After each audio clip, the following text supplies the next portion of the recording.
Merci Madame la Présidente et merci, c'est un honneur pour moi d'être aujourd'hui avec vous. Le nom de la société s'appelle WISeKey, c'est traduction en français, c'est ICK, mais c'est WISeKey, ça veut dire World Internet Security. C'était une société qu'on a fondée en 1999 ici à Genève, qui a entre autres participé à la genèse du projet des votations électroniques genevoises, et c'est à partir de ces projets qu'on a commencé à faire notre développement international. WISeKey, c'est une société qui veut résoudre un problème primordial dans l'Internet, c'est le problème de la sécurité, mais surtout le problème de la confiance. Notre problème actuellement, et je travaillais, comme Madame la Présidente vient de dire, aux Nations Unies, ici à Genève depuis les années 80, c'est que l'architecture de l'Internet, et en particulier l'architecture du World Wide Web, elle n'est pas sécuritaire à sa base. Personne, quand on avait créé le World Wide Web, avait pensé qu'un jour, on allait faire les choses qu'on fait aujourd'hui. Et par conséquent, la pensée de la sécurité, elle n'était pas du tout dans le système. C'était plutôt une pensée des recherches, une pensée de distribuer les informations très rapidement et être capable d'interconnecter tous les instituts de recherche à niveau mondial qui avaient besoin de se connecter au CERN ici à Genève. Et du côté américain, ARPANET, qui est venu plus tard l'Internet, c'était un système de défense américain contrôlé par l'armée. Alors on est parti mal, on est parti dans une ambiance dans laquelle les hardware étaient américains et les software étaient ici suisses, mais aucun des deux était fait pour faire ça qui est devenu. Alors, dans cette vision de l'extension de l'Internet, il fallait développer une compagnie qui soit unique au monde, et c'est ça que WISeKey est devenu. WISeKey a été nommé en Chine par le World Economic Forum, une des sociétés de plus grande puissance de croissance à niveau mondial. Global Growth Company, il y en a 2 en Suisse, il y en a une centaine à niveau mondial. Ce sont les sociétés qui arrivent à travers un modèle, on appelle ça disruptive en américain, à changer la façon dont les affaires se font dans une infrastructure concrète. Ça veut dire que quand une compagnie arrive avec un modèle disruptive, le cas de Facebook ou le cas de son époque de Microsoft, tous les secteurs dans lesquels cette compagnie arrive changent parce que la compagnie, à travers son innovation et sa vision technologique, change la façon dont ce secteur s'est développé. Nous, on a visé la Suisse. Moi, je suis né en Espagne, mais je suis suisse. Et notre vision, c'est que la Suisse, un jour, comme on a été à l'époque dans les secrets bancaires, ou la Suisse a été dans la médiation, ou la Suisse a été pour créer les Nations Unies à Genève et tous les processus des organisations spécialisées dans les domaines de la standardisation, la Suisse avait un jeu, un rôle à jouer dans les domaines de la sécurité, unique au monde. Parce que toutes les valeurs suisses, toute la tradition du secret bancaire suisse, la tradition suisse de pouvoir arriver à des consensus à travers des organismes internationaux s'applique parfaitement à la problématique qui a été soulevée dans la première opération. Mais il fallait trouver l'infrastructure. Moi, ma présentation, ça va être plutôt, comme les Américains disent, ça ne va pas être les what, mais les how. Ça ne va pas être qu'est-ce qui arrive aujourd'hui, mais comment est-ce qu'on peut les résoudre? Quels sont les modèles, quelles sont les techniques, quelles sont les innovations dans lesquelles on pourrait rentrer dans un Internet beaucoup plus sécurisé, dans lequel on puisse établir des transactions électroniques d'une façon fiable.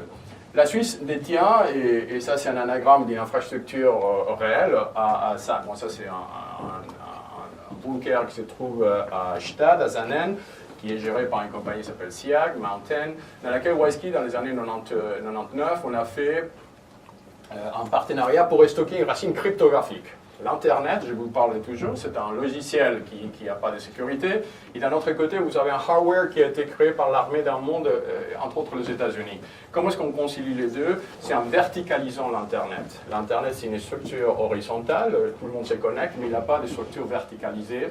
Et on a créé dans les années 99 une racine cryptographique qui a été faite en coopération avec l'OIT, l'Organisme international de télécommunications, ici à Genève, qui est l'organisme de standardisation du PKI, dans les standards qui s'appelle X509. On a créé avec la coopération de l'UIT et des autres organismes des Nations Unies et les secteurs publics, et à l'époque aussi le secteur financier, parce qu'on avait commencé avec Swisskey, je ne sais pas si vous vous rappelez à l'époque de Swisskey, la compagnie suisse qui donnait des identités digitales aux banques. Swisskey, il était dans les capitales des Waiski avant qu'il tombe en faillite.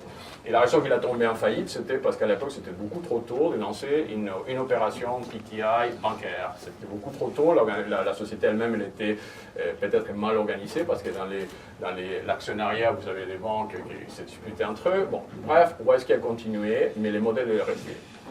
Dans ces modèles, on a visé sur trois choses qui arrivent. C'est que l'Internet, comme infrastructure, est un centre de gravité, l'Internet. Tout tourne autour d'un centre de gravité. Les Américains sont très forts pour imposer ce centre de gravité. Les centres de gravité de l'Internet des années 80-2000, c'était basé sur le modèle Microsoft Server. À l'époque, c'était le mainframe de l'IBM. Et tout tournait autour du système opérationnel, contact, terminal, ordinateur. Et Microsoft, et IBM, et Apple et Silicon Graphics ont fait des fortunes à cette époque-là parce que c'est eux qui détenaient la gestion de l'infrastructure. Tout tournait autour d'eux. Plus tard, ces systèmes se déplacent, et c'est là que peut-être vous avez aussi suivi, dans les portails, les points d'accès d'Internet principal, c'était plus le serveur ou le logiciel, c'était la page web, la page que vous allez utiliser pour accéder à votre système de recherche, ou bien la page que vous allez accéder, les portails de l'époque dans laquelle on accédait à des nouvelles. Et la grosse valorisation de ces sociétés coïncide à cette époque-là. À cette époque-là, Microsoft, c'était l'endroit, la compagnie qu'il fallait investir. Dans ce moment-là, c'était Google et Yahoo. Et aujourd'hui, ça se déplace sur les réseaux sociaux. On a une tendance aujourd'hui de dire, pourquoi est-ce que je vais aller à la page Google? Je fais la recherche à l'intérieur du réseau social parce que c'est beaucoup plus ponctuel. Ou je fais une recherche dans Twitter parce que j'aurai une activité interactive de ma recherche dans les moments que je la fais. Et aujourd'hui, Google commence à avoir des problèmes, même si encore la valorisation elle est très grande, mais quand même Facebook a déjà une valorisation de 25 milliards de dollars, parce qu'ils sont en train de dire, je suis en train de changer les jeux, je change les systèmes. Aucune de ces sociétés-là se sont préoccupées de la sécurité.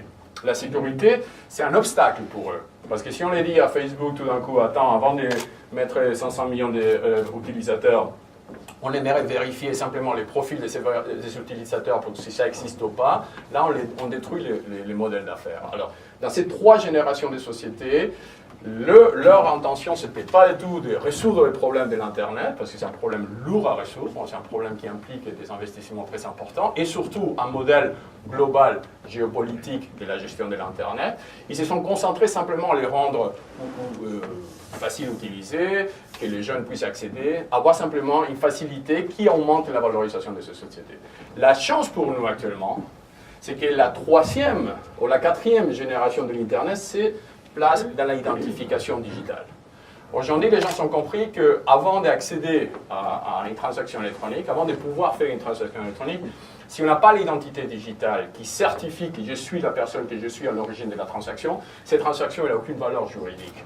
On revient à l'époque, on n'est pas tellement jeune dans cette assemblée, je pense qu'on on se rappelle tous du Telex à l'époque, et on se rappelle qu'on envoyait un Telex avec un numéro, et que c'est à travers ce Telex qu'on pouvait certifier de l'autre côté que le Telex était arrivé. Et par conséquent, ce Telex, il était une évidence, une pièce d'évidence de que la transaction elle était faite. En anglais, on appelle ça un binding transaction. Depuis les Telex, rien d'autre a donné la même capacité juridique et technologique à l'Internet. La unique chose qu'aujourd'hui on peut utiliser pour certifier une transaction, c'est une identité digitale. Quand on avait fait ici les projets de votation électronique ici à Genève, il fallait certifier que la personne qui vote soit vraiment cette personne, il a les droits de voter. Et par conséquent, l'identité digitale, elle était essentielle. Quand aujourd'hui on fait un KYC, Know Your Client, qui s'applique parfaitement à la législation bancaire, la banque est obligée de pouvoir vérifier, si un jour la banque elle est vérifiée, pouvoir prouver que la vérification de la personne a été faite avant que la personne puisse créer un compte bancaire. Comment est-ce qu'on arrive à les faire sans dévoilant à la personne qui va faire l'inspection l'identité de cette personne? C'est en prouvant que cette identification a été faite avec une identité digitale. L'identité digitale, contrairement au profil de Facebook, contrairement au système des cookies, des recherches, parce que Google, à la fin des comptes, c'est aussi une compagnie d'identification. Ils arrivent à obtenir des profils des personnes, pas en les disant à la personne enregistre ton profil avec nous. Ils sont beaucoup plus sournois que ça. Ils vont vous dire cherchez autant que vous voulez, mais chaque fois que vous cherchez, vous êtes en train de remonter les cookies qui existent en Google, qui est détenu pendant 30 ans, qui connaît parfaitement qui vous êtes. Si vous cherchez une paroisse les dimanches, bah, il va savoir que vous êtes protestant. Si vous cherchez une mosquée, il va savoir que vous êtes musulman. Si vous cherchez une banque, ou bien vous tapez ubs.com, il va savoir qu'éventuellement vous êtes un client, etc. Et ces cookies-là, ils ne sont pas dans les contrôles de la personne. Ces cookies-là restent dans les serveurs de Google, et les data mining et toutes les procédures actuelles des data cloud impliquent que cette information n'est pas sous les contrôles de la personne. Avec l'identité digitale, cette information elle est dans votre smart card, dans votre téléphone, mais jamais dans un serveur centralisé. Alors, ça fait quelques semaines, l'économiste a lancé cette première page. Et il a dit, qu'est-ce qu'il dit l'économiste en disant ça? C'est si on ne fait pas quelque chose très vite dans l'Internet, la Chine, les États-Unis, l'Inde, les Brésil, les BRCs vont créer leur Internet à eux. Et cet Internet ne va plus être compatible avec celui-là. Ça veut dire qu'on passe du modèle initial ici à Genève du web, dans lequel tout le monde doit participer, c'était une vision humaniste à l'époque, on va vers un modèle que le web devient plus un web, devient un mur, devient une forteresse. C'est la philosophie de la forteresse. Pourquoi? Parce que tous les modèles de sécurité qu'on a actuellement, il est basé sur les modèles qu'on avait à l'époque ancienne, du château et de la personne qui est dehors du château. Ceux qui sont dans les châteaux, ce sont des gentils. Et c'est là qu'on ajoute toute la complexité des défenses du château, les firewalls, les systèmes d'attaque, des DOS, défenses. Mais ça, c'est une pensée de la personne qui est dans les châteaux, qui a peur de la personne qui est dehors du château, qui vient aller voler quelque chose. Et tous les systèmes conceptuels de sécurité à niveau mondial, gouvernement, banque, compagnie privée, est basé sur cette philosophie. Le problème aujourd'hui, c'est que les méchants, il est dedans les châteaux. Aujourd'hui, la personne qui fait du tort à une banque, il n'est pas dehors de la banque. La banque, il a plein de moyens d'arrêter ça. La banque, la unique chose qu'il n'a pas, c'est les moyens d'arrêter la personne qui s'est trouvée à l'intérieur de la banque et qui prend les données de cette banque avec un USB, il sort de la banque, il vole ces données, il les vend ailleurs. La sécurité, les concepts sécuritaires qu'on a aujourd'hui en place, ne prévoient pas une défense contre cette attaque. Bien sûr, on commence à s'organiser parce qu'on commence à être attaqué. Les dernières nouvelles que vous avez eues ça vont tous dans ce sens-là. Telle banque a été hackée, telle personne a volé les données, mais qui est responsable de ça? C'est la personne qui vole ou c'est l'institution qui laisse voler la chose? Aux États-Unis, il y a un nouveau concept qui vient de sortir qui s'appelle la négligence. La négligence. Aujourd'hui, aux États-Unis, et ça va tomber très vite ici en Suisse, si une banque ne protège pas mes données, si je mes données dans une banque, et la banque ne protège pas mes données en utilisant des technologies qui existent pour protéger ces données, et quelqu'un me vole les données parce qu'il accède à la banque, la responsabilité de cette banque, elle est par rapport à la personne, une responsabilité de négligence. C'est la même chose qu'on avait à l'époque des voitures, qu'on se tuait avec une voiture, et que les constructeurs disaient, attends, je ne veux pas mettre encore les airbags parce que c'est trop cher, laissons qu'ils meurent X personnes. Bah, on est un peu dans le même concept actuel. Laissons qu'il y ait encore plus de vols des banques, plus de vols de données, avant qu'on puisse réorganiser notre infrastructure, parce qu'on a peur de dire, une chose que c'est vrai, que toute infrastructure informatique qui est basée sur l'Internet ne peut pas être fiable. Aujourd'hui, vous voyez une chart qui démontre depuis les années 80 que j'ai commencé à travailler dans ce secteur.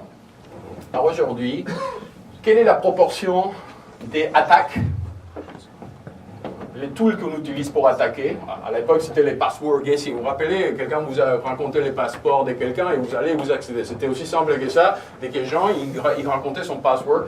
La complexité et la sophistication de ces attaques sont montées en puissance jusqu'à l'année 2010. Mais la sophistication de la personne qui fait l'attaque a diminué. Avant, vous avez besoin de quelqu'un très très calé pour faire une DDoS, une pénétration. Aujourd'hui, un gamin avec un ordinateur et un logiciel qui descend de l'Internet peut la faire. Alors, le problème qu'on a ici, dans cette logique, c'est que les gaps entre la sophistication nécessaire pour accéder à des systèmes, on est très protégé contre la sophistication, mais on n'est pas du tout protégé sur la simplicité de l'attaque au système. Et c'est là que les attaques vont venir. Quand les gens me disent, oui, attends, il y a des hackers qui sont en train de me défendre parce qu'il y a des hackers en Russie qui vont, il y a une annonce aujourd'hui à l'EPFL en disant qu'on a engagé des hackers pour voir si on était sûr, etc. C'est n'importe quoi. C'est n'importe quoi. Parce qu'en faisant ça, on est en train de faire des choses. D'abord, on n'est pas en train de résoudre les problèmes. Deuxièmement, on est en train de créer une culture qui on croit que l'unique attaque qu'une banque peut avoir, c'est depuis l'extérieur. Et la mentalité des gens qui vont travailler à la banque, ça va être la mentalité du château. Ça, il faut changer.